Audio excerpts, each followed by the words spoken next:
Uh, Good night. We are here today with Teresa Rose and Holly Hilder. We're going to be talking Pinterest. Our guest here is, it's actually Teresa. Holly is my co-admin with the Mastering Print on Demand group. And, we decided it was, we were going to tag team on Teresa. We want to bombard her with a bunch of different questions about what is Pinterest and why we should be doing, pinning and boards in Q4. I mean, there's a big opportunity in Pinterest right now to monetize, and this is not necessarily print on demand. If you have a private label product or you have any type of product on Amazon or eBay or whatever, pinning can actually help you. And Teresa is going to give us a lot of her secrets. Well, not all of them, of course, but a lot of those secrets and, how we can improve that monetization, when it comes to social media. I will let Teresa introduce herself first, and then I will let Holly go. All right. So I'm Teresa, and I've have a history of selling online with different marketplaces. Amazon, yes, of course, FBA, Merch by Amazon, but I've also done extensively Etsy and eBay in the past. I've also sold in Teachers Pay Teachers, if anyone knows what that marketplace is about. I've done stuff there.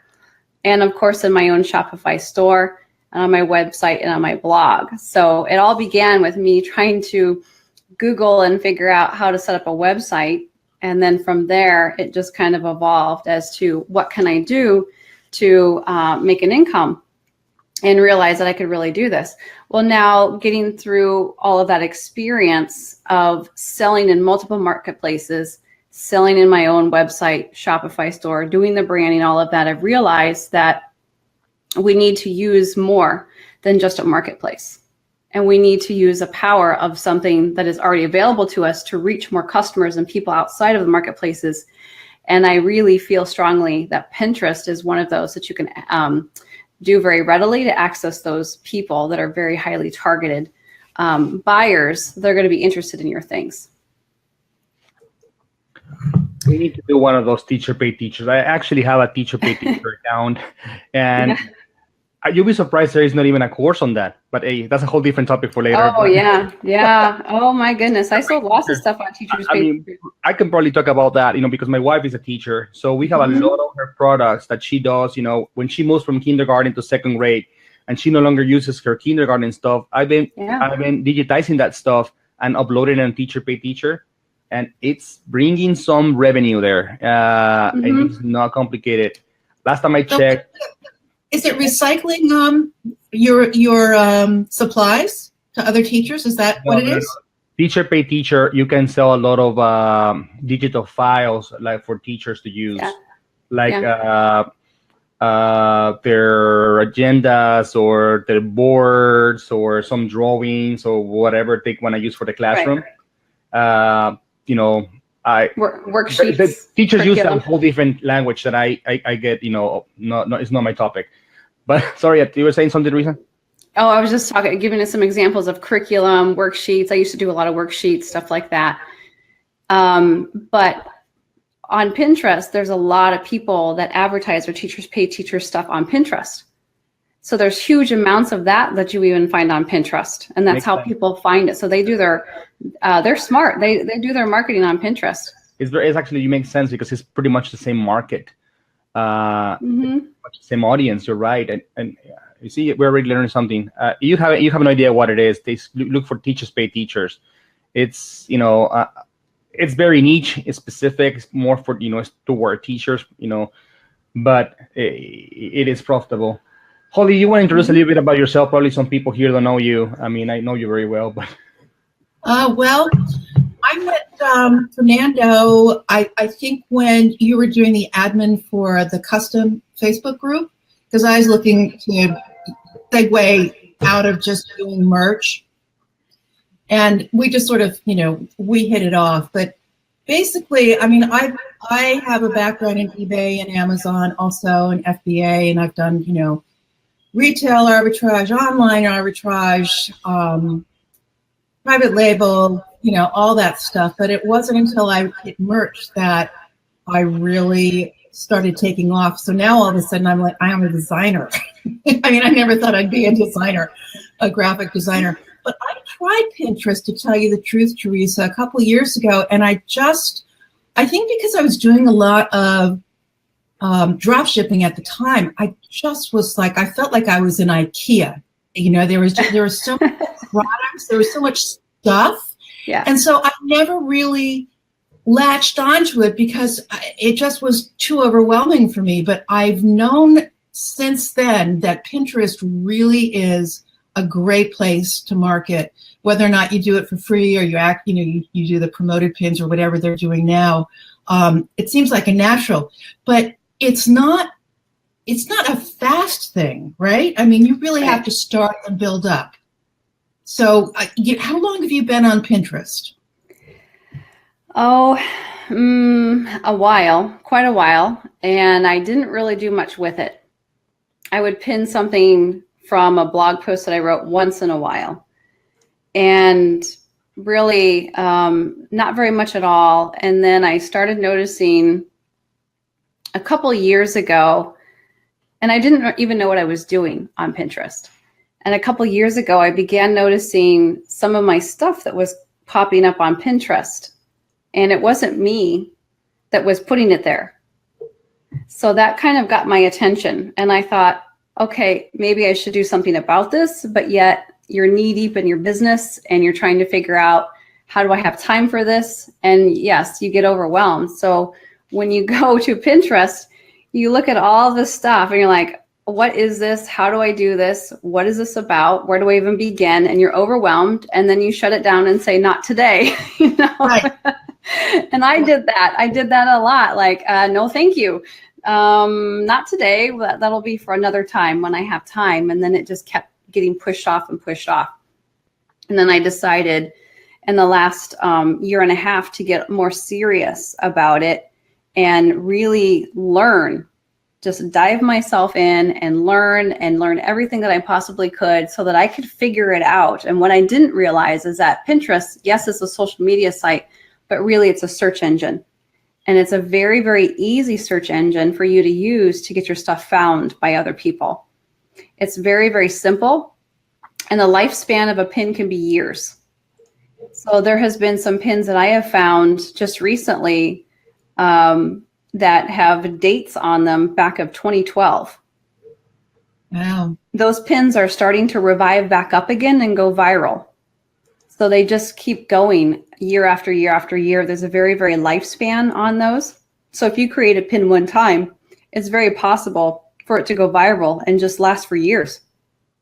So that's one thing that is in everyone's favor. If you put something on Facebook or on Twitter, it's going to last, maybe a few minutes to a few seconds, and it's lost. And then you have to do the work over and over and over again, and it can become, pretty draining. So what's nice about Pinterest is that you do the work once. Hey, Mary. And then you can have other people do that marketing for you. So if you put that pin out there, someone likes it, they're going to save it. When they save it, their people see it, then those people will save it, and it just keeps going. And that's how you can get things to go viral very quickly. But there's certain techniques that you need to use. And that's what I needed to learn the most is, what is it about the pin that is making it go viral? Because if I pin my stuff off of a marketplace, like if I go to Amazon and I pin a product there that I have, and I just use that picture that's a square image, it's not going to do anything. I might get 2 saves on it, and that's about it. So I thought, how in the world are these people getting these things to go viral? And what they need is a long pin, and the minimum requirement said by Pinterest is 735 by 1102. That's the minimum size requirement that Pinterest recommends. And a lot of the pins that are that you get from Amazon or eBay, whenever you save those images and pin them onto Pinterest, that's not the minimum size requirement. So the reason why Pinterest is recommending that is because it's going to get lost in the feed and people just ignore it. They don't see it. Mm-hmm. So you want to have a really long pin. And I was doing experimenting. I was going up to 735 by 1800 pixels. I would do at least by 1500. but I would go up to 18 because it takes up more real estate property inside of Pinterest for people to pay attention to it. And now I'm experimenting with going a little bit wider, and I'm now trying out 1,000 by 1,800, and it actually looks pretty good. So it's just a little bit wider where I can get more stuff on the pin that I want to put on there, so I can fit more. I can fit a couple more of my products on it, and so that's helpful. You better be taking notes because Teresa drops a lot of gold nuggets in her lives. Okay, I mean, I'm going to be watching this again. Last time I had her live, I mean, she threw so much information that I had to go back and write. But you're right. I mean, we discussed this last time. I mean, my Pinterest was pretty much just my Chrome extension, and anytime I would go to my Merch by Amazon or my Amazon brand, and I would go and I click that extension, and and it will make me a pin, and it never got shared, it never got liked. Once in a blue moon, I would get a share, 1 or 2 followers. I mean, it was a total failure for me. It was. Pinterest to me became my notebook kind of deal. I will go and say, oh, I like this one. I'll pin it for me to later on do something with it for my store or something. But it didn't become my marketing area. It was just, I wasn't having any success either. It was more like I was pin. And then I said, okay, I'm going to start taking my pins to, what's the name of that website? What's the name of the website that connects to Pinterest that takes the pins? Scheduling? No. Polybor. I started taking my pins to Polybor, and I started having a little more success because there you can also do boards on Polybor, but that's a whole different deal. But I was having more luck in Polybor, but also it was very artistic because you had to create the boards, combining them with other stuff. You have an idea. I will put a link. You can go check it out later for Polybor. But it wasn't until later that Teresa started explaining to me that I needed to make, specific sizes with, better mock-ups and more attractive. That my Pinterest started to get a little traction. And still it's very, very mature because I completely removed everything I had in my Pinterest and I started from zero again because I was doing everything wrong. And I'm pretty sure a lot of you are. How is your Pinterest, Holly? Still that bad? It's non-existent. I mean, I have merch on there probably that, I've taken down already. To me, it's kind of like, lifting up the hood of a car. Yeah. and I know that it's supposed to be so simple, but yeah, I just get like ADD when I go in there.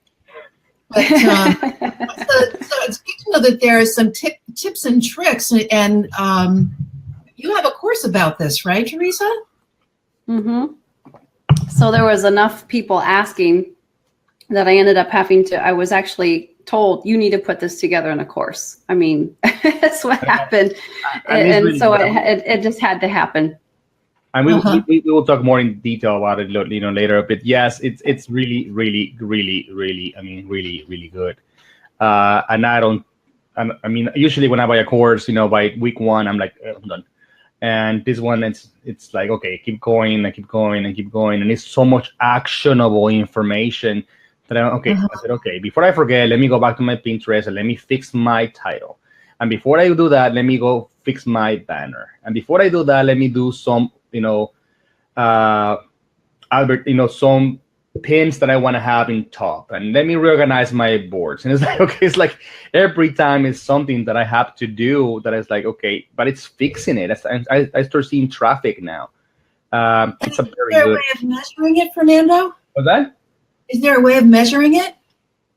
If you start getting likes and pins and repins, I mean, to me, that's the way to measure. I haven't gone to the part where you see the stats. I don't even know if there are stats or not. I mean, I have stats from paid pins. Because they have also like Facebook ads and stuff like that, they have their ads, so you can see what the pins getting traffic and stuff like that, so you can see that. I mean, everything now has statisticals, but I see now, I mean, I don't care if people were seeing them, they were not pinning or sharing or liking. They were just there. I mean, it was useless. There was no action. Now, I'm sorry, let's continue. Yeah, so you can get your statistics now on every pin That's something new that happened the last few months. So you can look in the right-hand corner and there'll be statistics right there that tells you immediately what's going on with that pin. And if you have a Pinterest business account, which I highly recommend, you have access now to analytics. And you can connect that to any domain that you want to verify if you have a domain to verify or not. But if you do, then you can see where that's coming from. So if you have a Shopify store, you want to take that domain, verify it inside of Pinterest so that you can see through the statistics what's happening. What pins are your best pins? What are your best boards? You can see what you're doing right and maybe the areas that you need to work on a little bit more. So you get a lot of really good information in the Pinterest analytics right there. If you have a Tailwind account, which is a scheduler, you have a whole new set of analytics there that is even better yet. It goes into more detail. So it will identify out your top 10 pins. It will show you your latest comments from people and if you want to comment back. So it helps you to organize all of that better and keep the engagement going. It will tell you how many followers that you increased this week in comparison to a week ago. It will give you some suggestions as well.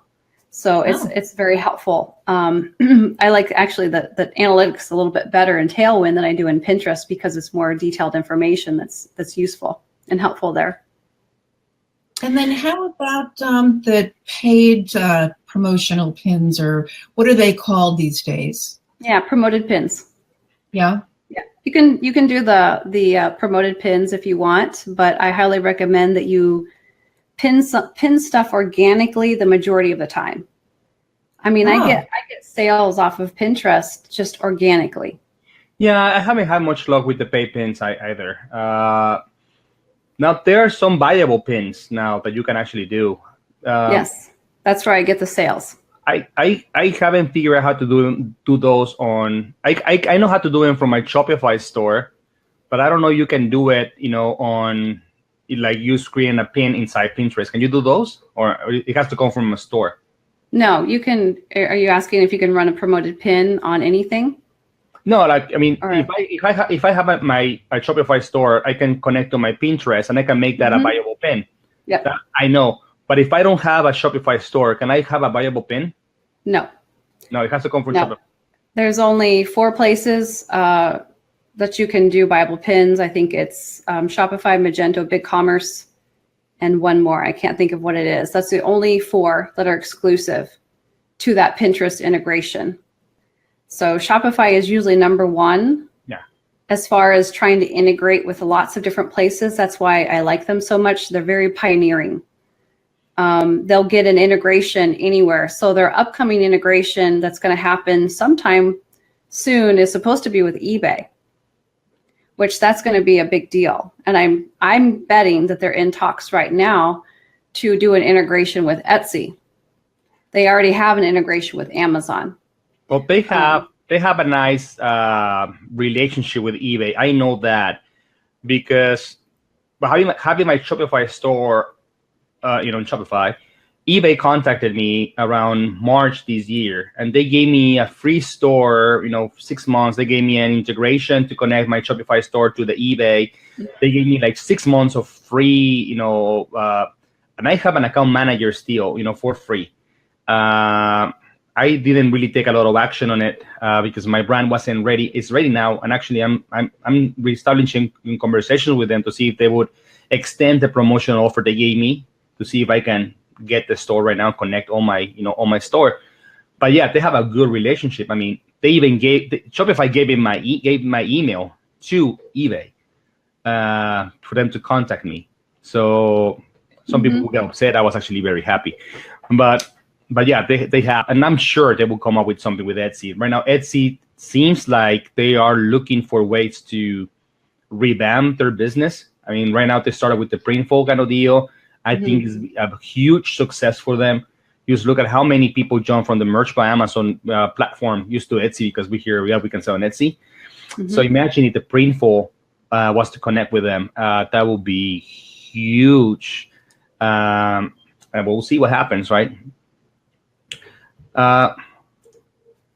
Those pins can get you. What do you mean, Lauren? Oh, you're talking about the sponsored pins. Yeah. So you have to be careful with running those campaigns because most people just do the default of what Pinterest says, and they'll pay the 2.5 per click. You don't have to do that. You can go down, I think, as low as 20 cents per click if you want, or 10 cents per click. So you don't have to do the default of what it says. You go and you adjust that, go down the 10 cents per click, see if it's working for you. If it is, then you can gradually raise that up of how much you want to do per click. My suggestion is if you're going to run a sponsored pin, run it on a pin that's already done well. So you check your past 30-day or 90-day or 60-day pins that are your top pins.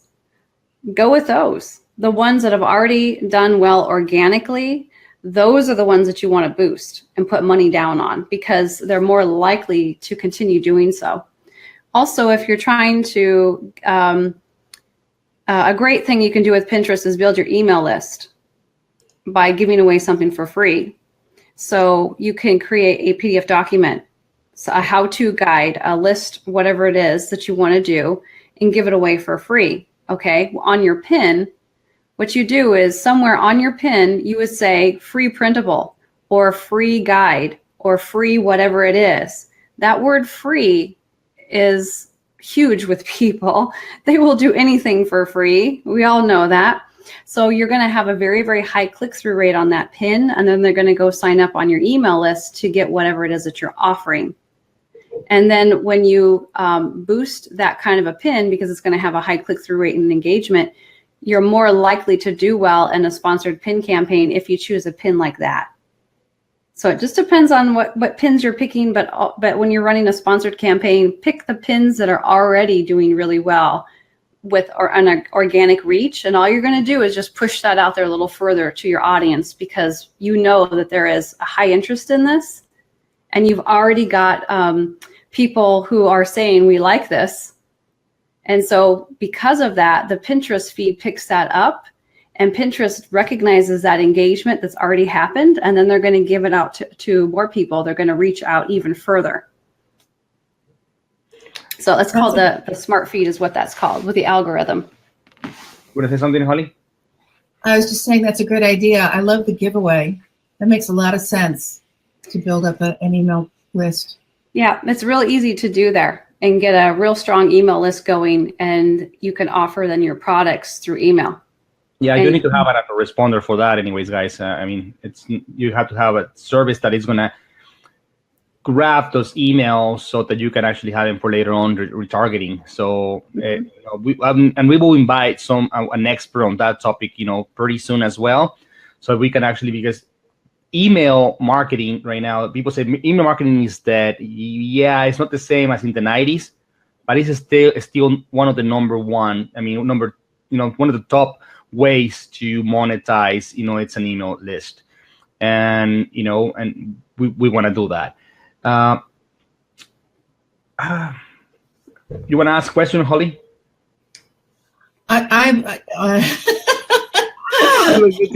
You're awake. I'm like, I don't know enough about Pinterest to really know what to ask. I'm just kind of soaking all of this up. Yeah. Well, I can just give you some more hints and tips. There's lots of stuff we could talk about. I could talk forever about this stuff. Right. I might share all my secrets. No, I can't do that. I've got a lot of secrets. These are coming from Mary. Yeah. She says, I can't seem to get my Pinterest pushed over to the business side. Oh, okay. So you just want to take your personal page and then basically convert it to a business. And I think it's up in the right-hand corner. You can go into your settings, and there's a place that you can click on, and it can convert that over for you. And it shouldn't take but 5 seconds to do that. Yeah, it's pretty fast. If you have a lot of problems with that, contact Pinterest directly, and they can do it for you. And then you're talking about a separate thing, which is trying to verify your domain. There can be a lot of problems with trying to get your domain verified. If you keep having problems, you might have to contact the Pinterest support directly. That's what I've had to do. It worked fine verifying it with my WordPress site. With Shopify, it was an issue. So I did have to contact Pinterest support and have them manually do it. And they had it done within 24 hours. So Shopify, their instructions are are there, but it's not working with the instructions. So contact them and have them manually do it. Shopify has issues when you bring a domain from outside. I actually had to buy myself my own domain through Shopify because of that same issue. It couldn't connect my external. It was the instructions were just not there. Support was, I mean, it's kind of like they have it on purpose. So you kind of like buy through them. And they're about like $17 through them, and when you can buy it for like $8 outside. So it's not that much of a deal, but they kind of make it that way. I mean, it's what I noticed. What else? So let's talk about a Q4 strategy. Oh, yeah. You could be doing right now. What about some? Well, we are kind of late for Halloween now, but we have Thanksgiving, and Thanksgiving it's like on Shop and Printful. I mean, in Shop. We're talking about so many platforms right now that I'm getting tongue-tied right now. We're talking about Pinterest, not. Give us the Q4 tips. Definitely. So Q4 on Pinterest for your Christmas stuff, okay? You need to be looking up the keywords on Pinterest. And I don't know if I can, is there a way I can share my screen at all? I don't think so, is there? I would love to share my screen. I could show you all kinds of stuff. I don't think I can. I'm not seeing enough spot. Okay. Yeah, it's not Zoom. I can, but you can, I think. Okay. So let's do this. If you, on your own computers, you could open up Pinterest to start doing a search. And what you want to do is just type in Christmas and see what keywords pop up. And those little boxes of words that are right underneath that search, those are all keywords.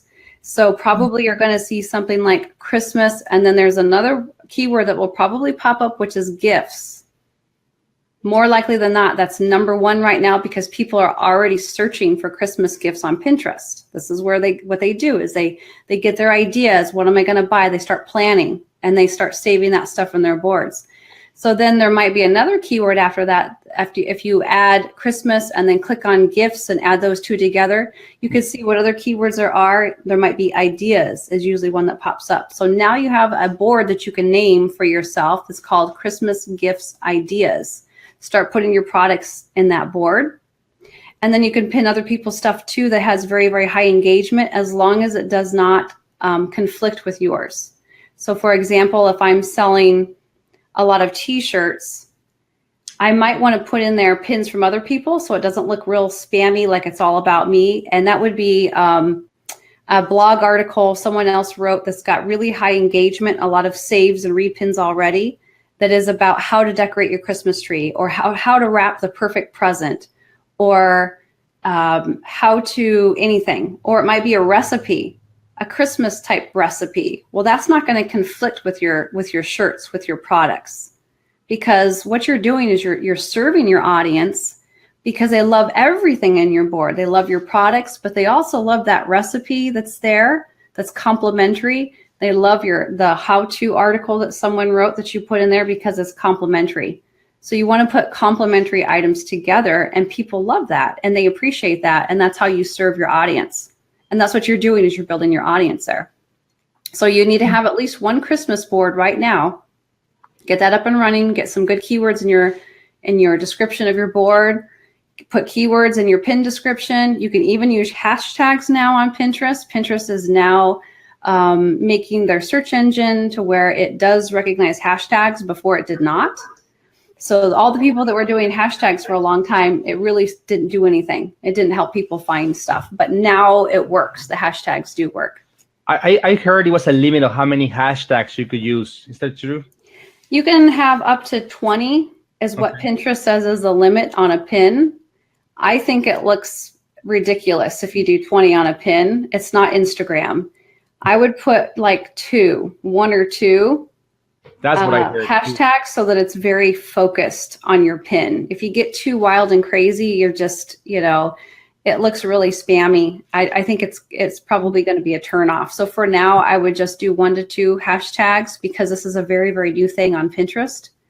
Over time, we can see how that plays out. If it's better to do more or less. Are people actually searching by hashtags quite yet on Pinterest? We don't know. It's kind of a new concept at this point with Pinterest. But your keywords have to be there because that is what does pick up in the algorithm from when people are searching in Pinterest. So another tip would be to create a gift guide. Gift guides do really well all year on Pinterest, and they especially do well this time of year when people are planning out what gifts they want to give people. And the more that you niche down that gift guide, the better. So how you do that is you put together a collection of items that have some kind of similarities, and you make that a gift guide. It could be in a blog post somewhere. You could create a collection within your Shopify store, and you could make that a collection and share that collection out. And you create a pin that shows your products on that pin, put a text overlay on top saying what it's about. So it could be, if it's about cats, it could be 20 awesome gifts for the cat lover, or I don't know what it would be. Or it could be 20 amazing gifts for your cats. Or you don't even have to use the word gifts. It could be the top 20 tools for something. Top 20 tools for caring for your cat at home. So if you don't want to use the word gift, you don't even have to. But that's basically putting a collection together. If you do use the word gift, then people might search for that. You want to use the keyword gift guide somewhere in your pin or in your board description, because people actually search for gift guides on Pinterest. So if you're on Pinterest right now, just type in gift guide. You're going to see hundreds of them popping up everywhere, and you can get ideas as to what people are doing, how they're putting together their gift guides, and what their pins look like. And you're going to see some really great creative ones where they put together some unusual items that are grouped according to a color or some kind of characteristic or trait, or maybe it's an animal, a pet, or it could be everything that's pink. It could be for women, gift guides for women. It could be gift guides for men, gift guides for toddlers. The more specific you get, the better. You could say gift guide for kids, but if you niche it down into age groups of children, that does even better, because parents are at a loss, and so are grandparents, as what kind of gift do I give my 2-year-old? So you could create a gift guide for 2-year-olds. And if you have a 2-year-old, you could ask them, what do you want for Christmas?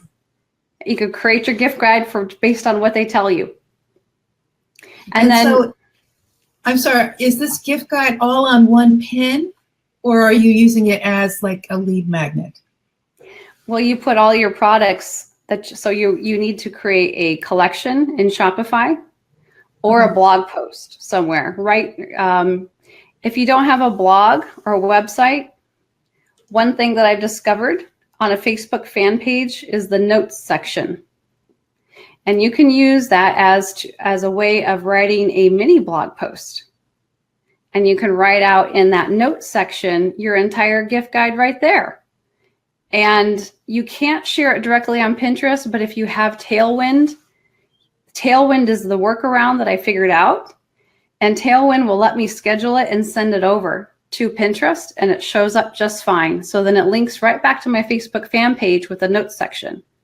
And the notes covers one full page to where you can read it, and you don't even have to log into Facebook to see it. So it's also going to be picked up in the search engine really well, because Facebook is such a strong website that it won't take long for Google to index that to be found, even organically. And I mean, and even if you don't want to invest a lot of money on a blog, you can go to WordPress.com and you can have like a blog with their subdomain for like $3 a month or something like that. It's very cheap to have a blog. I mean, and later on, if you want to now go more in depth and start doing your own blog and hosting and stuff like that, yes, it takes a lot more investment than that. But like right now, you don't have the time, and you just want to start doing some of that. It's very cheap to have you can have a blog running in a couple of minutes. You go to WordPress.com. They're very, very cheap, and you can have a couple of blog posts running in no time. Yeah, Wix is another resource. Weebly, I've built websites for some nonprofits using those, because it was more user friendly for them. to work in it. A lot of people find that WordPress is overwhelming to them to have to learn that. So if it's overwhelming, start somewhere else. You could always learn, WordPress later. Shopify has a blog section. It does. So if you have a Shopify store, use that blog section. If you don't have any of that, create a Facebook fan page for free. Go to the notes section, which is in your menu on the left-hand side. Open up a note and start writing. You can even create your Pinterest pin and put your Pinterest pin right at the bottom of that note so that other people can pin that too and save it for later. And then what's nice about that is you can share that on Facebook as many times as you want, over and over again. And you know where it's at. You don't lose that post because it just stays saved in your notes section. Now, let's cover this before we forget. Amazon Associates had a love-hate relation with Pinterest. Still has it? They don't allow it, right? They don't allow affiliate links from Amazon on Pinterest. So the workaround is you create a gift guide somewhere else on a blog post. You use your affiliate links there. And then you share that onto Pinterest. Okay. But there's other places out there besides Amazon Associates. You could also, sign up for other affiliates too. Oh, yeah. And use those. So if you don't, let's say you have your shirts, your merch search shirts, you could use those for your gift guides, but maybe you've run out of ideas of what to do for that and you want to add more stuff in besides t-shirts so that you could mix it up a little bit with other types of products. You could grab an affiliate link somewhere else, like link share a sale. You can go direct to manufacturers and get affiliate links, especially of stuff that you love. And then you can intermix your products together so it doesn't look like just t-shirt every single time. Yeah, a lot of the print-on-demand websites like Redbubble and stuff like that, they have an affiliate deal. So you have shirts, you can go and grab a mug here, you can go grab some posters or something, and you can make a list and you can get some commissions, from those sales as well. And even in your own products and other pods, they don't have to be merged by Amazon, of course. And you have your private label. You say, okay, I can create, probably I have this salt and pepper set that is my label, and a whole board is not going to look complete, with only these. Then look for something where you can get some affiliate, that even if you don't sell your product in this board, maybe you can sell something around it, and and it will pay for, you will get some commissions out of it. Because I know some people don't have enough product to say the top 10. So get your top 3 and the other top 7, find supplemental stuff that will make your board look good and that you can get some, some commission. Yeah, Sunfrog is a big one. Oh yeah, Sunfrog is huge. They probably Sunfrog and Fanprint pay really good commissions for marketers. Around 40%. I think the last time I checked. So yeah, 40% to sell other people's stuff. Yes. I mean, really, really good commission. So you could Sunfrog and Fanprint, and I think your Bubble also has that. No, your Bubble doesn't. It's your own product. It has to be. But yes, there are websites that you can get huge commissions. And you don't have like the top 10 Christmas shirts, and you only have 7. Find other 3 from somebody else and make some commissions. Right. And you can do other stuff too, like courses. You could become an affiliate of your favorite courses that you've taken that's helped you a lot to grow your business to the point where you're at. Become an affiliate and then put a gift guide together. So if someone is trying to get started with a business like what you're doing, they're going to probably trust your decision when you write out, these are the courses that I love, and then you can receive affiliate commissions on that. So it doesn't have to always be a physical product. It could be, think outside the box. It could be a course. It could be maybe your services or someone else's services if they're offering affiliate commissions on that. So much time with them, they might offer some kind of affiliate with that. It could be a lot of different things. It doesn't, or digital products. Well, yeah, Amazon just began digital products. Amazon just began a new tool that is they pay commissions for referring local services.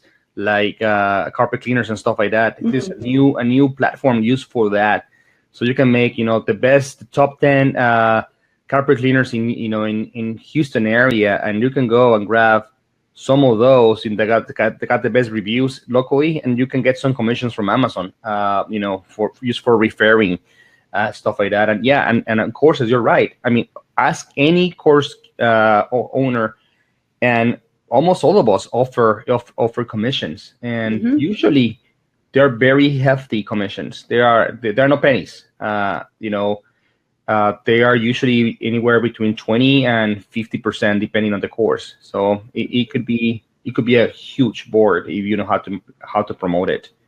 How important? Now, you touch SEO, and I'm sorry, you touch SEO. How important is keywording on your pins? You barely touched it, but I know that to me, I wasn't doing absolutely nothing, and that was part of why I was failing. So I want you to elaborate a little bit more on that. Sure. Yeah, so your SEO, or your search engine optimization, is extremely important on Pinterest because it's a search engine. It's not like Facebook or Twitter. It truly operates according to what keywords are typed into the search bar. So a keyword is just a phrase of what someone is looking for, what they're interested in. And so when people go to Pinterest, they're usually interested in taking action. They want to do something, or they want to buy something. They want to put together a craft. Great. You could create a blog post about how to create a craft and put all of your products in that blog post that they could use with affiliate links to create this craft. And it could be products that you're even selling. Put an affiliate link on top of that so that you're double dipping. So you have to think outside the. Uh-oh. Did we lose her? I think so. That you need to use to make the recipe, or to give it as a gift to someone else, even the container, all of that stuff, that could be done. But when you're doing your SEO with your keywords, you need to use the keywords on Pinterest, because that's what people are using, and you'll find out what they're searching for. So that's even going to give you your ideas of how to put together something that you want to share, whether it be a blog post. How am I going to put a collection together and share that, and then create a pin for it? You're going to find out what people are searching for and what they want by just typing stuff into the search bar. So when you type into that top search bar, one word, you're going to have a bunch of little words that follow underneath. Those are all keywords. And what I do is I like to put together 2 or 3 of those keyword combinations together. And that's what I use to title my board with. I will also use 2 to 3 keyword phrases, sometimes 4, in the pin description. And you can have whatever you want there. I wouldn't get too much there, but I would do at least 2 keyword phrases in your pin description, if not 4.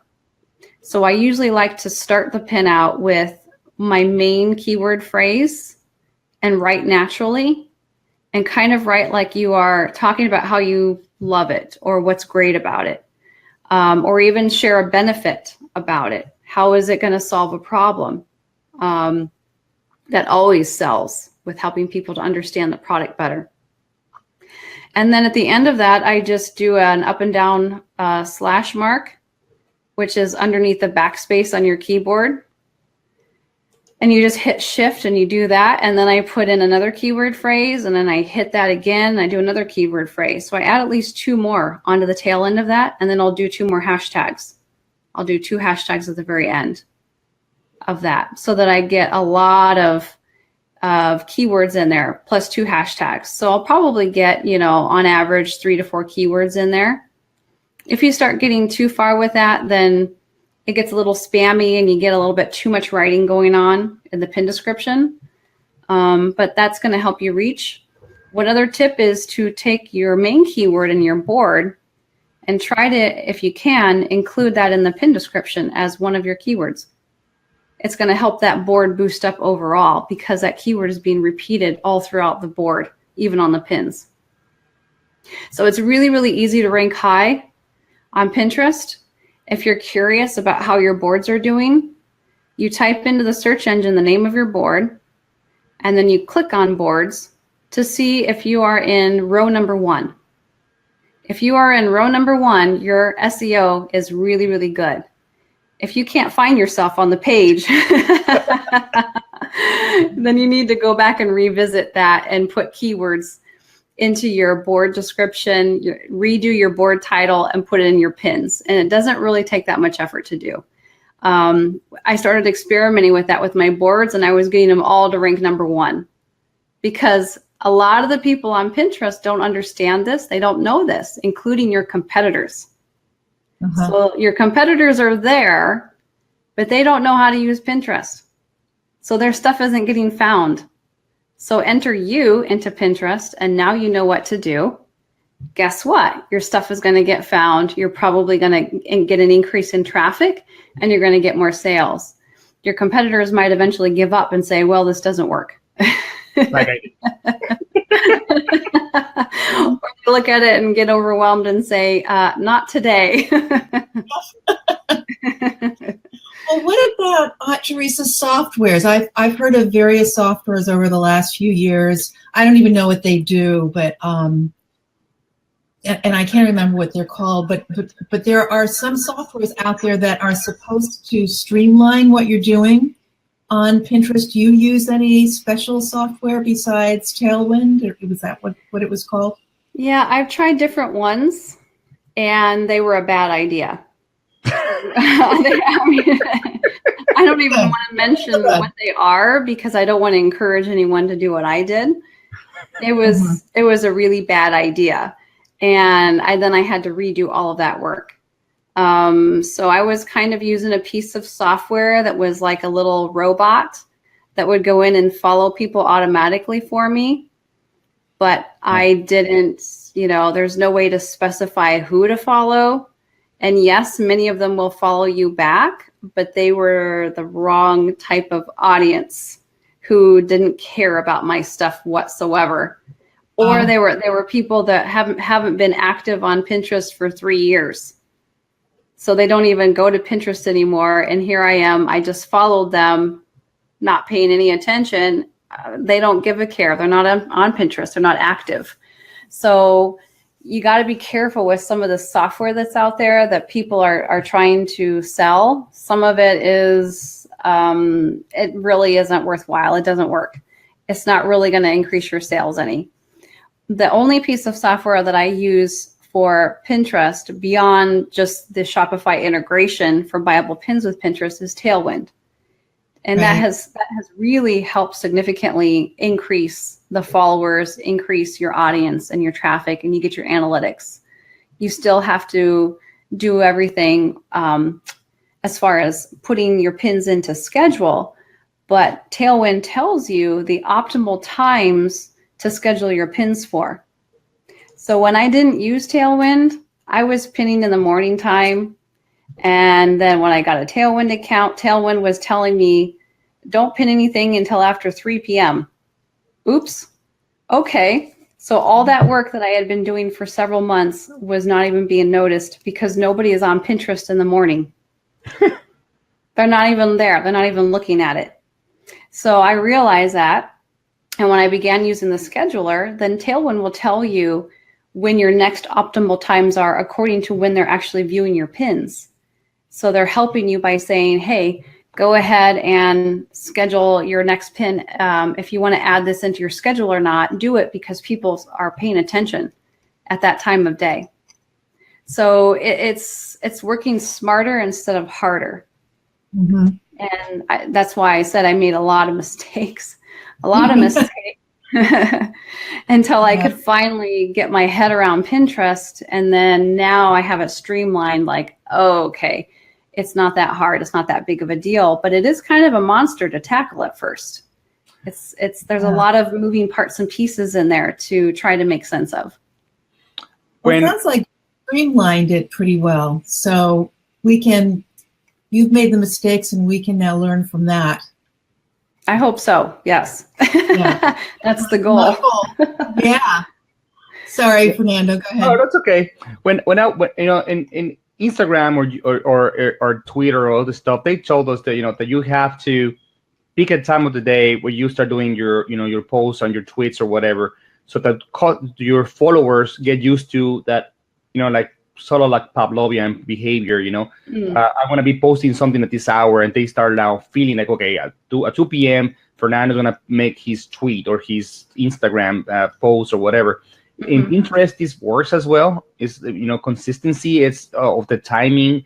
It's relevant, or it's more like you use whenever you have something relevant. Well, consistency is going to work best for you. So you need to have pins going out every day, and you can schedule that out ahead of time. You can sit down and in a few hours have your whole month of pins done and scheduled out, and ready to go. It was he's being a macho on a bro. Sorry, guys. Yeah, I wanted to go back and answer one question that Mary had, where she was asking is the gift guide a board that you create? You could create a board called gift guides if you have enough gift guides that you've created to share, because your idea is to fill up, keep pinning to this board every day, or as long as if it's a seasonal board, you need to pin every day through that season. If you don't have enough of that, then don't create a full board around gift guides. What I was talking about is just the pin is leading to a gift guide. And then you can take those pins and put them into various boards that you have. Everyone needs to have a product board. So you have a board that is all just your products. If you have a blog, you need to have a board that is just all of your articles from your blog. And then your other boards need to be things that are intermixed with other people's pins as well. So get some seasonal stuff in there. Maybe if you sell coffee mugs, you could have a board all about coffee mugs. It could be your coffee mugs. It could be articles about coffee mugs. It could be how to clean your coffee mug, how to make a great cup of coffee mixed in with your coffee mugs. And that's a great way to market your coffee mugs, but yet you are serving them in other areas too of, well, here's how to care for your coffee mug after you buy it from me. and you're not going to say that, but go get your coffee mug first. And then here's how you can take care of it. And then you need another one, right? So that's what you can do to create your boards. If you have a lot of gift guides that you've created, which it takes a while to put one together, you might want to put together a board, but I don't think I would make that a starting place, because it takes a while to put together something like that and then get your pin created and get it out there. But once it's done, it's done. And then every year when this Christmas time comes around, you dig up that gift guide pin that you created and you get it back out there. So there is no rule saying that you cannot pin the same pin to the same board. If everything is still available in the stores, right? Yeah. I mean, why not? So next year, maybe I want to repin that same pin, gift guide pin, into my Christmas board, even though it's already in there last year. So what? There's been a ton of other pins in there. It's going to get lost. People aren't going to find it. So do it again. Or create a new board, or do whatever you want to do. But you can every year then go back and repin it to kind of help boost that popularity of that pin back again and kind of revive it a little bit. I'm sorry, Fernando. Go ahead. Sorry. Raise your hand. I was going to say, this is the first time that I've heard a suggestion to have a board that's all your own products. And why is that? So that people can maybe search your brand and, go right to you if they know? Yep. Okay. Yep. You need to develop your brand. So you are a business. You are a true business. You're not just a hobby. And here's all of my stuff that we sell in our business. And people, when they become a fan of your business, they want to know. They're going to ask you, what do you offer? What do you sell? What do you have? They want to go shopping. So the people over on Pinterest are window shoppers. So definitely get all of your products into a board. Never fear that. That's the number one thing that everyone needs to do, and it needs to happen. Isn't Pinterest the social media with the best conversion for shoppers? Pinterest. Yes. For organically, I would say yes, because according to the statistics that happened with Millward Bauer in 2016, just last year, those statistics after, I can't remember how many people it was. I think it was 100,000 people that they surveyed. From the people they surveyed, when they were on Pinterest, they said that 55% of them actually purchased something because they saw it on Pinterest, because it was there. They purchased something that was shown to them on Pinterest, okay? Only 13% purchased anything from Facebook. And it was way less than that from Twitter and Instagram. Yeah, Twitter ads are a waste of your money, at least for sales. I mean, I run Twitter ads. But in Facebook, yeah, you have 13% conversion. It's huge. You know, it's like I mean, it's a very good conversion rate. So yeah, I mean, I see that. Now we're out here at 1 hour, so let's talk a little bit about your course, Teresa, and I want to say something about it. Holly, I wanna drop you so I can share my screen a little bit. You don't mind? Yeah, for some reason you can only share three screens. So okay. I put you back. Hello, bye again. And I want to say something about why I like a lot about your course is, you know, like you're taking mine, you have to go to you have to log in into ClickFunnels, and you have to be in a whole different browser. You have to be in a lot of different stuff. But something I like about Teresa's is that it's right here on Facebook, and you know. And I can actually take the course here. All the videos are here. All the actionable are here. She has a private Facebook group. How many videos are in your course, Teresa? Over 50. A lot of videos. And I keep adding to it as we go. So every month we do some kind of a live training, and then I just add that video right into the course.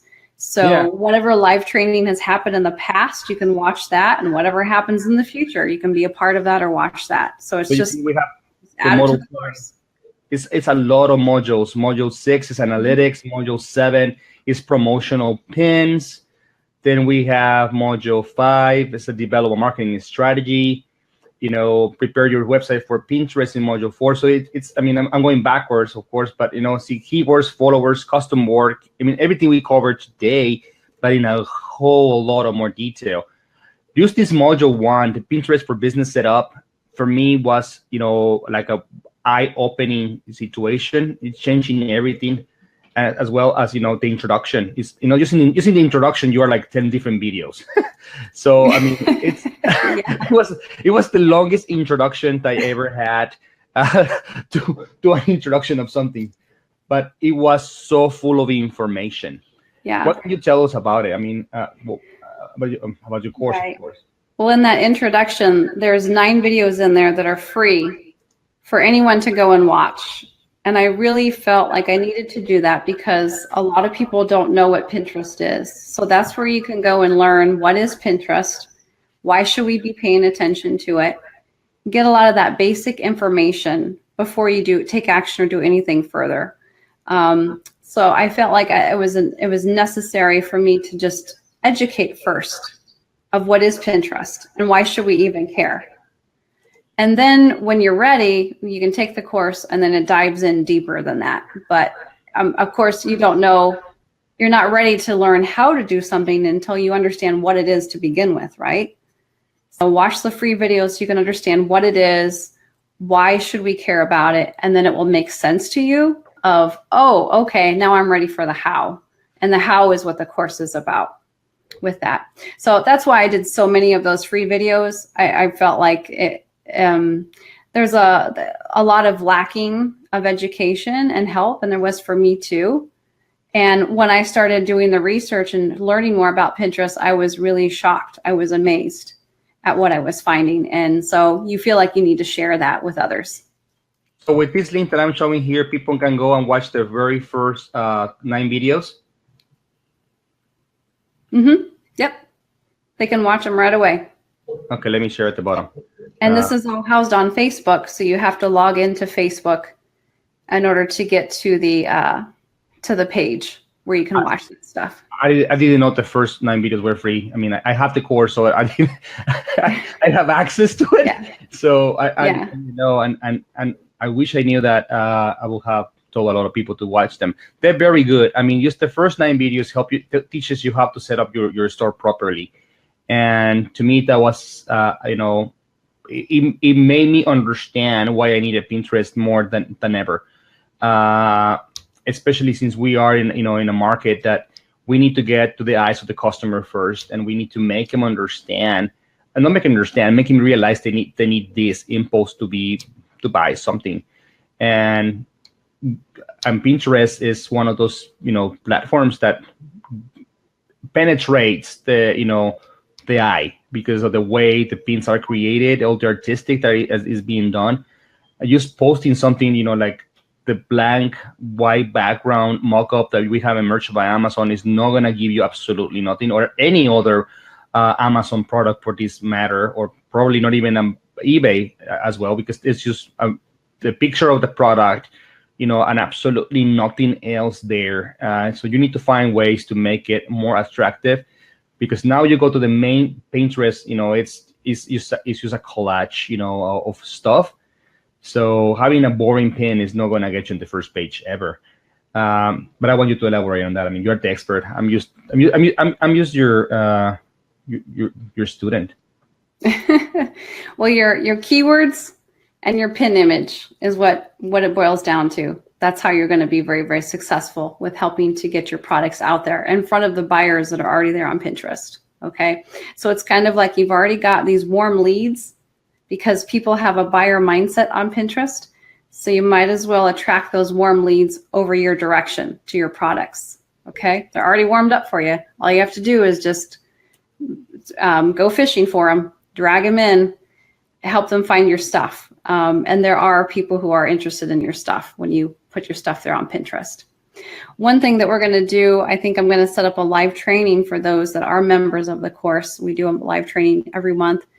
I'm going to set it up for gift guides to show step-by-step exactly what I'm doing and what I'm working on right now with gift guides. There was one person in the course that put together a gift guide very quickly on her blog, and she had a sale 2 days. I think it was 2 days later, she had a sale, and she says, whoa, that's amazing. There's something to this. So she's been very quiet since. So I'm guessing that she's working really hard. So well, she doesn't even have to talk about it. Yeah, like, whoa, I think we're on to something here. Something worked, and it's like you start getting busy and putting your head down and working on it. But in the live training next week, that's what I'm going to do. So those are examples of things that just keep being added into the course. And I basically discover new stuff all the time. So whenever I do, we just add it right in. I mean, if you have taken my course, you keep saying that, yeah, I keep adding stuff. Teresa is the same way. She just keeps on adding and adding and adding. That's why I haven't finished it. She keeps adding and adding. and I know people that are taking mine, they feel exactly the same way. For them to stop. I mean, how do you feel, Holly? You haven't gone at least half of it?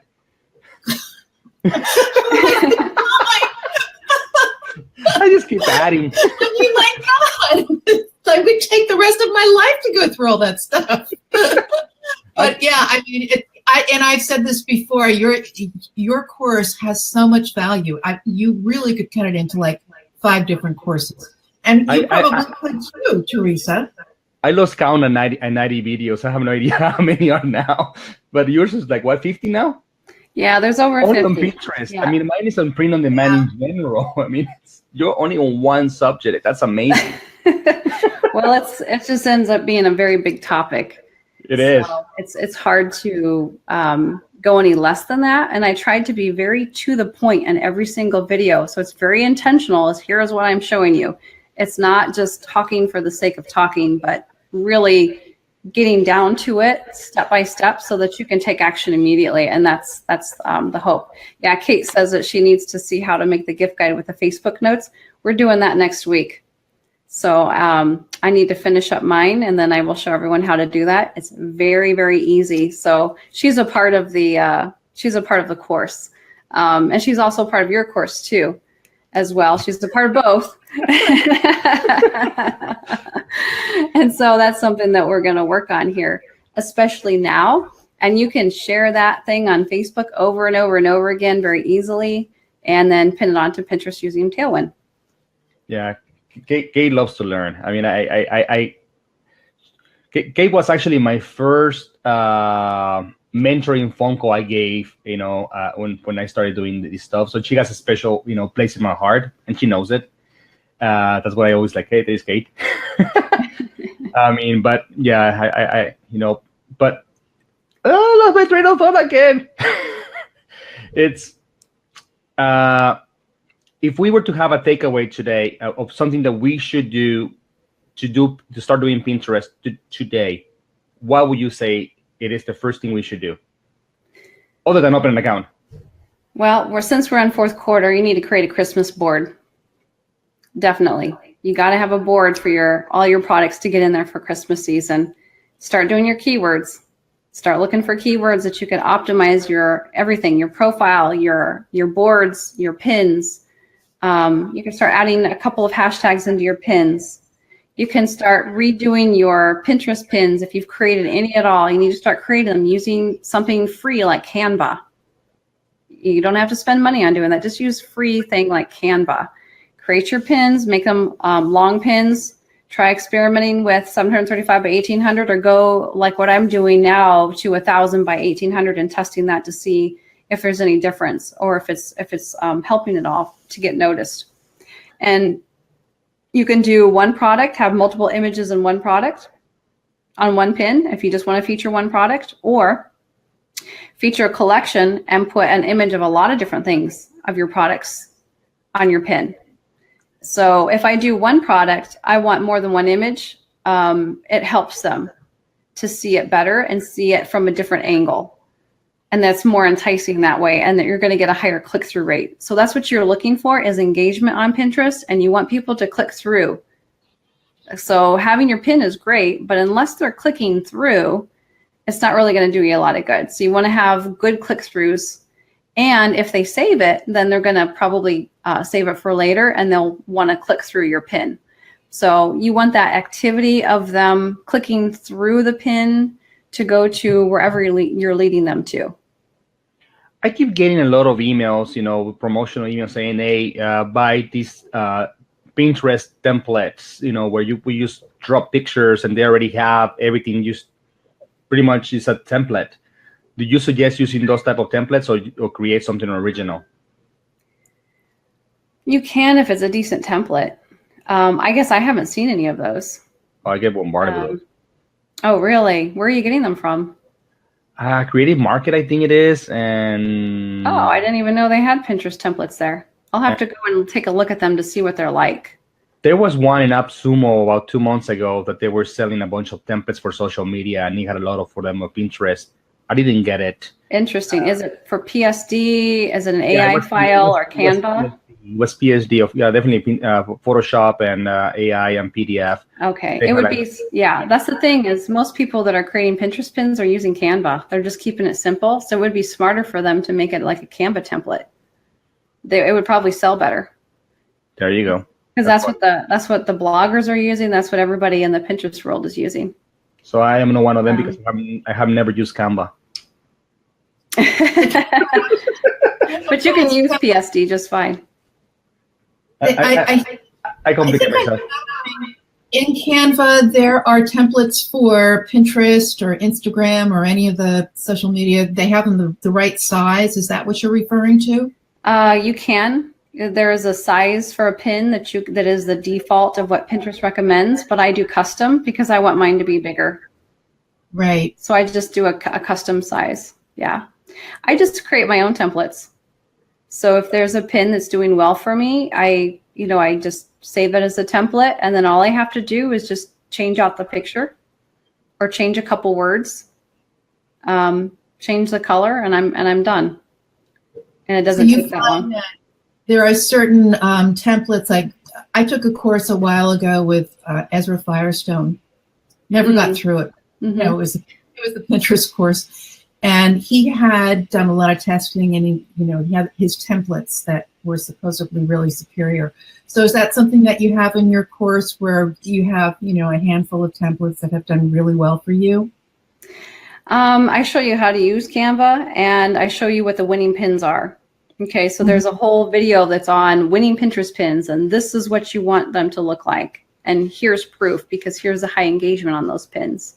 And it's based on, for e-commerce specifically, for products. So there is a video in there all about the winning Pinterest pins, what your pin should look like, what are the colors that do well, what are the sizes that do well. Is it one product or is it multiple products on a pin? Or is it possible for both to happen and they do well?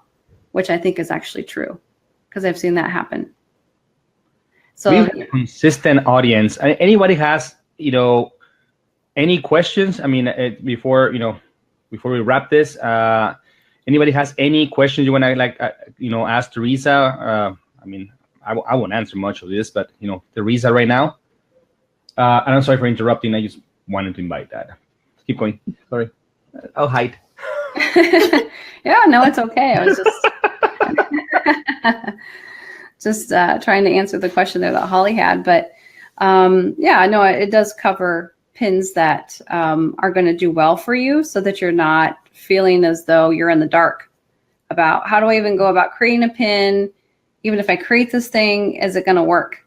Because you don't want to waste your time on stuff that isn't going to work. You need to, look at the success of other pins that are already happening. You use that as your template. That's your guide. Mm-hmm. And you can see that success right on Pinterest. And I show you even a couple different places that you can study and go look at to realize, whoa, this is working for them. Okay. One of them is BuzzFeed. So you need to pay attention and study BuzzFeed, and go to Pinterest, start following them, watch the pins that they're creating. They do an amazing job. They have well over 1 million followers. They know what they're doing. Yeah, BuzzFeeds know how to make a board. They are nice. So that's what you could use as your template. So who you two is going to sing? I mean, this is a talk show. Somebody has to sing. We need variety. A cabaret show? Is that what you're... No, this is a talk show, so we need to have somebody sing. Sing idols. Well, I'm a musician, but I'm an instrumentalist. Yeah, bring it. Pull up the piano and we can play away, entertain. You all can sing and I'll accompany. No, my singing career was over a long time ago. Yeah, it's not gonna happen anymore. Anyway, so is this your full-time gig, Teresa? I'm sorry. I'm just because I got sidetracked with what everybody does on the side. Is this your full-time gig now? Doing Pinterest and selling on the side. It's moving into that, yeah. Mm-hmm. So I've been a musician and music teacher for a lot of years, and of course that doesn't pay the bills. So that's how I got into this whole e-commerce world, right? That's how it all began, how it all happened. And I just kept going deeper and deeper into this. But then, started doing Pinterest as a way. Ooh, we got a cha-ching. I like that. I didn't turn it off. I'm sorry. That's a great sound. No, we love hearing cha-chings. That's like music to our ears. It was kind of depressing. It was the first one. It was perfect. It was great. But then have moved into this Pinterest course. And then I did put together my services as well to help people. So if they're wanting things to be done for them, I offer that as well, where it can just be done for them. But if you take the course, then you learn how to do it yourself, how to get started, how to take care of all of that. So what I'm doing then is, if I end up moving into basically full-time, a lot of the Pinterest marketing management for people, basically it's kind of setting up an agency is what I'm in the process of doing, and then can help a lot more people that way who just don't simply have the time. And I'm sorry, completely forgot to mention that. She just launched a service this week. It was this week, right? Yeah. Where she can Yeah. set up your Pinterest account for yourself, and and get it running. And you have offer a lot of different level packages, and very affordable, to be honest. I mean, probably you can post in one of the groups probably more information about it. Feel free. Anybody wants to start getting into Pinterest and you feel like you are too late into quarter 4, but you want to have it running, she can probably help you. It's like a 1 week turnaround or something like that, Teresa. For some of the things, yeah, you need to allow at least a 1 week turnaround. For most of the things, some of the things it may not be that long of a period of time to get it done, but some of it may require a little bit of research. What are the services you offer? I'm sorry. Oh, there's a lot of different things to pick from. Anything from someone who doesn't even have a Pinterest business account and they just need it to be set up for them. They don't have time to mess with it. I can set it up for you. If you have a Tailwind account, you don't know how to set that up, I can set that up for you. So there's little things like that. There is scheduling. So if you need all of your stuff scheduled out for you within Tailwind, I can do that for you. That can be done one time, or it can be a monthly thing. If you need pins created for you, which actually there's a lot of people that are asking me about that, do you offer services and can you create pins? If you just need that done, then that can be done for you. If there's a lot of little a la carte services, little tiny things along the way. And the reason for making such a wide variety is because they have different needs in their business, and they're always going to have a different need in their business at different times that they're running their business. So whatever step you're on, maybe your need right now is, I just need to get on Pinterest and I need to have my domain verified. I need help with that. I need just go do it, because maybe you don't have time. I can take care of that for you and help you get that done. That's fabulous. Yeah, and the prices were not bad at all. I mean, I'm going to want to know about that. Yeah, I saw it, I think you posted it like 2 days ago, right? When you launched it. Yeah. So I haven't really gone a lot into detail, but when I saw it, I was like, wow, it's very affordable for somebody who wants this going. It's like having a virtual assistant pretty much, and get it going. It's a very good service, and it can get you running, even when you take the course, by the time you finish the course and you're already set up and ready to go, it's a fabulous service. I mean, and even the course is very affordable for all the content. How much is the course right now? 97? It's $297. $297 is where it's at right now. Yeah. Yeah. So I mean, it's very complete. Here's another question. Okay, so Kate is talking about when she posts from Amazon, she uses the URL to the listing of her item. Can I replace that image with a better one? Yeah. Don't put a Pinterest pin image on Amazon though. What you do is you just create a pin image in Canva, and then when you upload that into Pinterest, it's going to ask you where you want your link to be. What is the URL? So you give them, what you do is you copy paste your item inside of your Amazon storefront link. Make sure that it is your storefront link to your product, because it will only show you in the buy box, not your competitors. So it's got to be your Amazon storefront link. You go in there, you look for the product that you're wanting to link to, and you copy paste that URL, put it into Pinterest or into Tailwind, and that is the URL that goes to the image, your pin image that you are pinning onto Pinterest. So if someone clicks through that pin, it's going to lead them right into your Amazon storefront, and it will only show you in the buy box, not your competitors. Yeah, that is definitely a trick.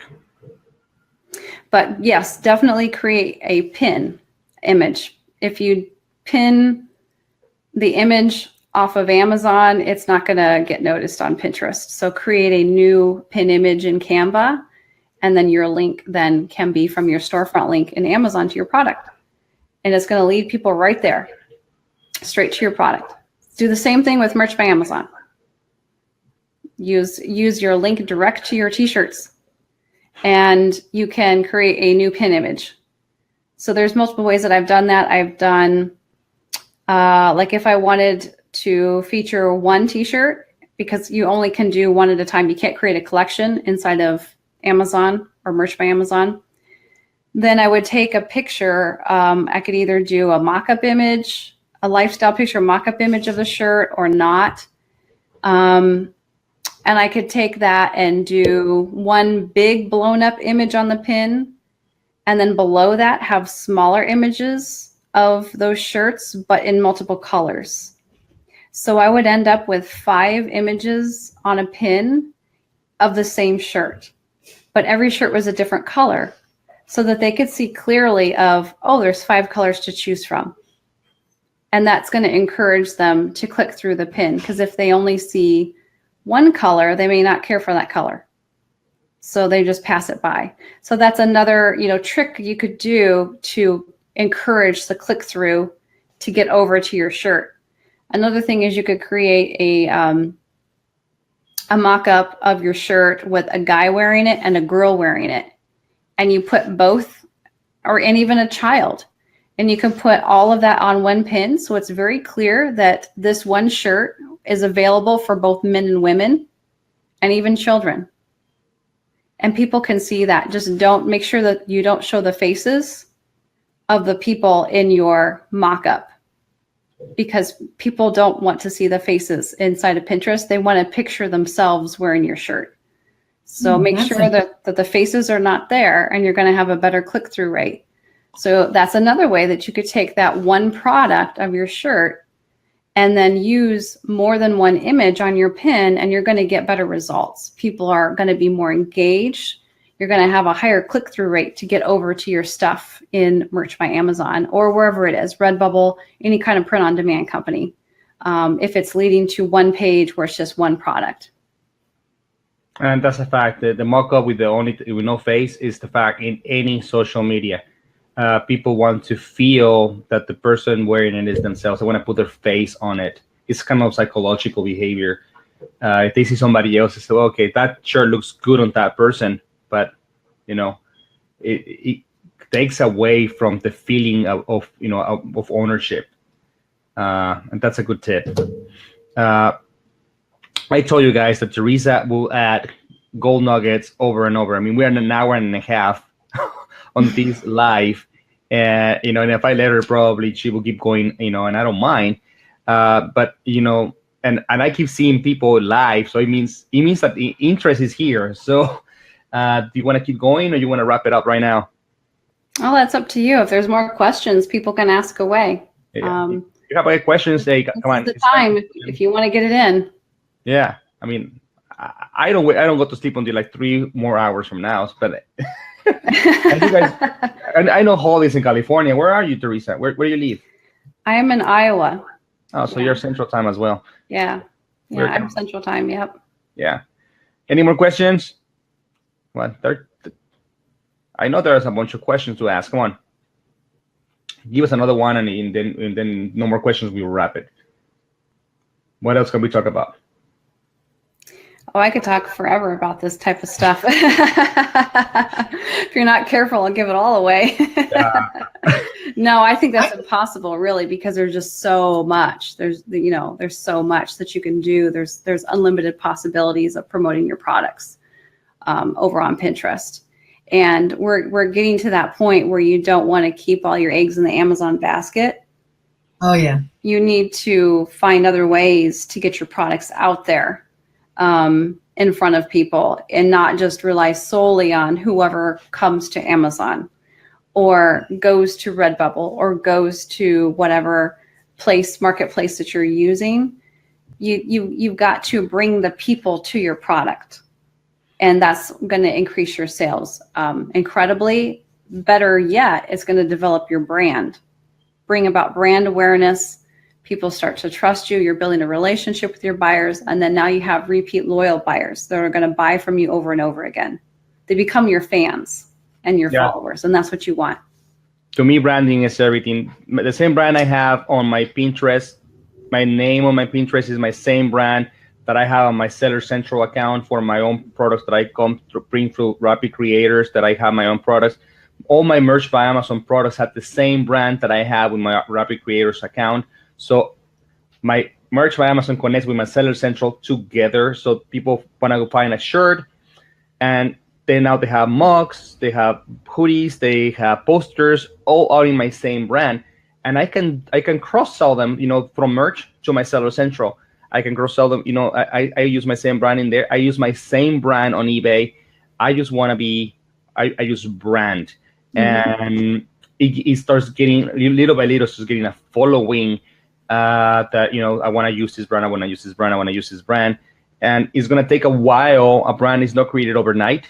It's going to be created probably in a couple of years if you do right and you do that right by your customer, but I believe it's going to be well worth it the day that my brand is finally being recognized as a brand. I mean, right now, even though it's trademarked and it's registered and all this stuff, people still don't say, I want to buy Fernando's brand. I have never heard one say, oh my God, I love this brand yet. But hopefully one day, but it's about having consistency in your brands. I am not a fan of all my eggs in one basket. And I think everybody who knows me is always saying, and that's why my group is not a Merch by Amazon group. It's a mastering print on demand group. It's not shirts on demand. It's print on demand, which is calendars, books, puzzles, anything you want to add, and anything, it's a big ocean opportunity that you can create. I mean, and then it's all Amazon, there's all eBay. There's a lot of different platforms so you can buy, sell, resell. And, the world of the internet and how to monetize it is huge. You are willing to expand a little bit and get out of your comfort zone, doing marketing to many people. You go to groups like Merch by Amazon, people like, why are you promoting? Why are you not letting this be organic?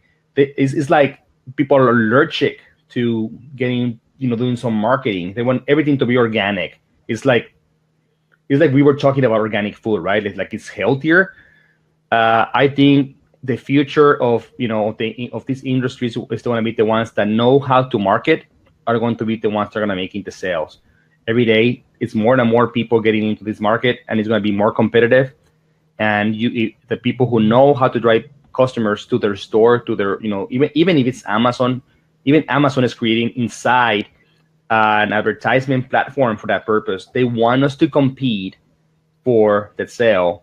Otherwise, they wouldn't have AMS and they wouldn't have, sponsored products. They know that that is the future for them. It's a lot of income opportunities for them to make us fight for that potential customer. So we have to learn how to promote our products, how to be found if we want to succeed. Probably right now, you can say, oh, I have a lot of organic. But 1 year, 2 years from today, that may not be the case. And that industry is going to be dominated by the people that know how to do this. Do you agree on that? You? Or absolutely. Yeah. Yeah, and if you're creating your pins, make sure to watermark them with your brand, with your logo. That's bringing about that brand awareness. So whenever you create your pin, that you've truly created your pin, it's an original pin of your product, then get your logo on that pin somewhere real small. That's your watermarking, and that's helping people to recognize your brand over and over and over again, and they associate your products there with that. So you're building trust. If you don't have a logo, then just use your domain name. If you have a .com somewhere, put that on your pin. And then people will see that, and they'll just automatically type that in to go find it. What's also nice about that is that once in a while, there may be someone who wants to share your pin, but they go in and they change the URL. That's actually against the terms of service to do that with Pinterest. You're not supposed to, but they might. If that happens, people can tell, because this has happened to me, they can tell because it has either your logo or it's got your URL, your domain name on your pin. And all you have to do is Google it. And in 2 seconds, you realize that person has a whole URL going somewhere else that's totally unrelated to your product or your pin. And it's not working for it. It's going to backfire because people take the time to Google that. They say, well, wait a second, let me Google that up and find that, because when they click through that pin and it's taking them somewhere else, they say that's not the right place. That's not what I recognize. So that will backfire. So always, if you can, watermark your pins with a logo or your domain name somewhere. Usually at the bottom is a great place, but anywhere that you can, put it someplace. And that's how you develop your brand out further. And you're watermarking your pin so that others can't try to take that and use it to build their business with, you see? So that's just how you can keep building your business. Even if someone does change that URL, it's not going to work. Because it's when they click through, they're going to find something totally different. And they're going to take the time to Google that up and realize, oh, someone must have changed the link to this. Quick question, and a couple, all the pins on Pinterest used to show how many times they have been pinned before. And in the last week, it changed. It's no longer showing.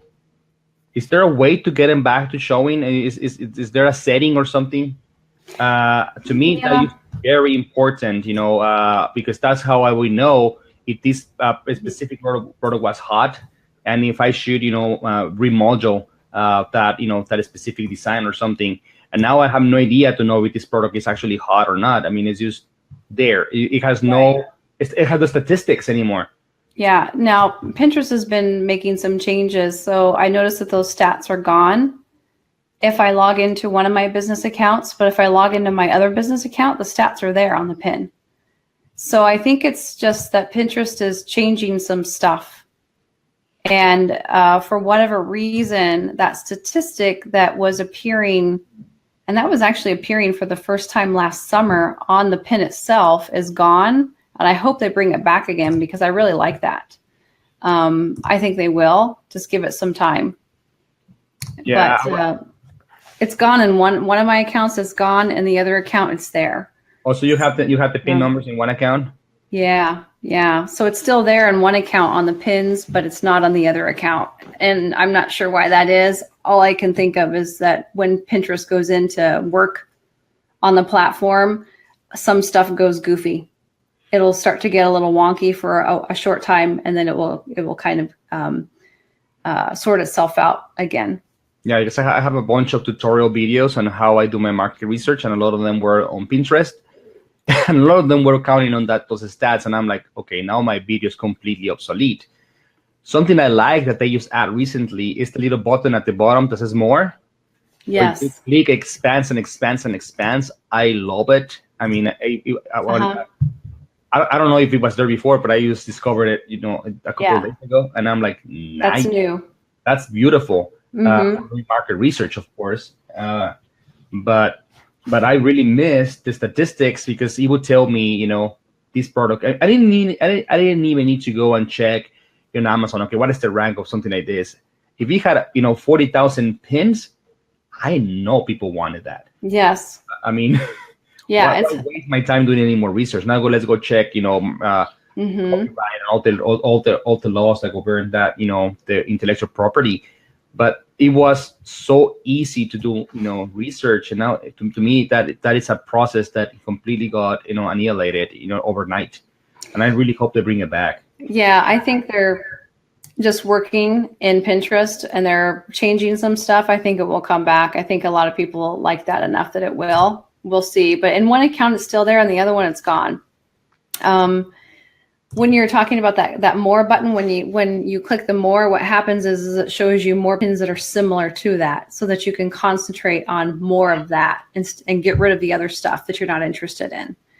And what that does is it helps Pinterest understand what you are interested in, so that they will target you better. Okay, yeah. So that's kind of a big deal with someone who clicks that more button on a pin that you created of your product, and they want to see more stuff like that. Then Pinterest now gathers that information, and they will start to push that stuff more your direction. So now you've got this fan who's going to see even more of your stuff. So that's kind of a cool thing. But yes, I'm hoping those statistics come back on the pins, because it's really nice to know if there's a pin out there that's getting, it's got 10K in engagement, and then I want to repin that into my board because it's gone viral. And I know that if I repin it, it will go viral again, and that's going to draw those people into my board. because Yeah. they see that, and then they want to look at everything else that you have on your board, and now they're going to see your products. So when you pin other people's stuff, you want to pin the stuff that is going viral, that is doing really, really well, and surround that with your products and your board. Yeah, And you're more likely to get your stuff seen. and the runs right now, you don't know what's going viral. Because every day I search a different keyword because I want to do market research for something I want to create. Mm-hmm. My main board completely changes every day, right? So I get, like today I've been targeted completely on unicorns. And yesterday I was doing a motocross, and it's just like, yeah, Pinterest learns what you want, and it shows you in your main page, what is important to you. But at the same time, I don't know what is hot right now. I know they're targeting me with something, but I don't know what's hot. So for me to actually, as you say, pin right now on my board to start getting, to use them as bait for people to come and see what else I got, on my board. But anyways, it's getting late. It's 10:40 p.m. Central Time, so it's almost midnight in the east. What's that in New York? Is that West Coast? Yeah, West Coast. I'm very bad with cardinal East points. Coast. East Coast. Yeah, you see, I'm horrible. I don't even know where North is. It's because it's been a long day. Yeah. But I want to thank you, Teresa. I mean, nobody has any more questions before she goes. We go. I mean, I know for Holly it's still early daytime, where you were at. But I'd say 40. It's late. But I want to thank you for your time. Thank you, Holly. Thank you, Teresa. Thank you, everybody. It's, I just checked. We were nearing 200 views for this interview. I mean, that's great. That's wonderful. It's amazing. It was, last time I refreshed was 180, but it was about 50 minutes ago. So yeah, I mean, it was a lot of people. We never had less than 8 people live. So I mean, I can tell that people were very interested in what you were saying, and and then you want to learn more, and you click the link. She, as she says, the first 9 videos are free for you to watch. Mm-hmm. They're full of information, and and if you want the course, you don't even have to get out of Facebook to take it. I mean, it's something that to me is valuable because I can access it. While I am doing, answering messages for some of my groups and stuff like that. At the same time, it distracts me. But to me, Facebook is my marketplace as well. So to me, it's important. Anything else guys, girls want to add before we leave? I'll start with Holly. Oh no, I thank you so much, Teresa. This has really been illuminating. I love it. I think I'm definitely going to be watching those first 9 videos. I'm probably going to be taking the course because it sounds like it's very organized and very well thought out. And that's definitely how I need my courses to be. So, I mean, you can't get better than a teacher, somebody who does this full time. Yeah. That's just wonderful. Yeah. Yeah. So, and that's what I would recommend for people is they start with the course first, because you need to wrap your head around this and get an understanding and get the basics down. Even, if you feel that you don't have time to put everything into action inside of your Pinterest account, you need to understand it. Even if you were to hire a VA or hire someone to do some of this, you really need to understand it for yourself. You really do. I wouldn't try to skip that step. So my recommendation is get into the course, start there first, so that you can get a good handle on Pinterest. Uh-oh, we lost her again. Yeah. Worst timing. Yeah, I guess that's a sign. Cuckoo. No? Is she there? I'm sure she's still there, but she's frozen. Yeah. Last time she didn't realize that she was frozen, so I don't know. Yeah. Can you guys see her? Sometimes people can see her and we can't because we have a delay. Yeah. I think we lost her. Um, oh well. Yay. I'm froze too. Oh no. Yes, there she Oh, is. she's back. We're frozen here for about a minute. Oh, So we lost you on when you were saying that people should take the course. Oh yeah, I think I was just saying that I think that's should be everyone's starting place, is to learn. Always to learn. If you don't have time to take action, there's things that you can do, but you need to learn and understand first of what's going on and what this is about and how it all functions and works. If people want to get a hold of you, want to follow you, what should they do? You could go to the Pin Traffic Power fan page. You could like the page there. There is a free guide for Q4 that you can get on the left-hand side. Just go to Q4 Planner. You can sign up for that. You're going to get some free tips there as well. If you're going to do the course, use Fernando's link to go in and do the course. Definitely take the time to do that. If you want to email questions, you can always send me questions through Facebook, a private message, or better yet, send it to pintrafficpower@gmail.com and just email me directly. I'll have more time to really answer it better for you and have time to really think that out of things that can be helpful to you in your business. There you go, guys. And I want to thank everybody. I mean, I know we said at 1 hour, and it's 1 hour and 45 minutes. I mean, the content was here, the questions were here. I mean, and the audience was here. So we assumed that, as long as you were here, we had a reason to keep speaking. And, and we had a great turnout. And I want to thank you. And I don't think we have a live tomorrow, right, Holly? We I don't think so. No, we don't. At least not yet.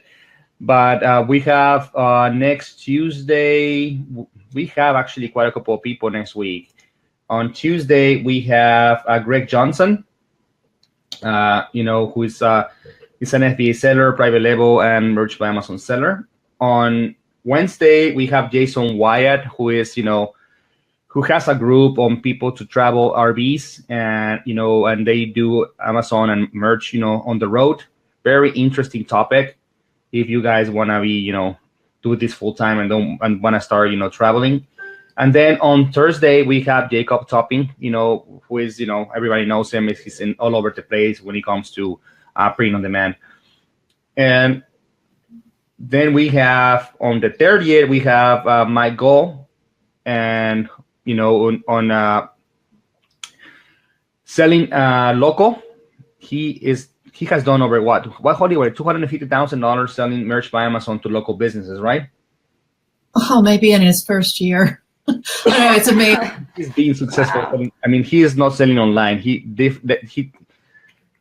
got an advice of sell to local businesses, and he ran with it, and he is being so successful in it. So he's gonna share with us how he did it. And on Thursday, November the 2nd, we will have the Jersey guys, Anthony and Kevin. So as you see, we have the next 2 weeks are going to be full of the information as well.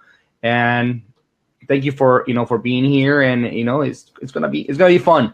I'm still trying to find the essence of how this show is gonna be. So, but it's starting to look good. Thank you very much for watching. Any final advice or anything, or you're gone? I need to finish this better too. I'm thinking of webinars where we stuff like that, where we thank people for coming for the webinar, but this is a whole different deal. So I'm gonna start finding better ways for this. I mean, you're officially, Jacob Bates was officially the pilot. You're the first show. Okay, guys, yeah. It's late. I want to thank you, and thank you, Teresa. Thank you, Holly. Yeah, thanks for having me. Bye-bye. Bye. Have a good night.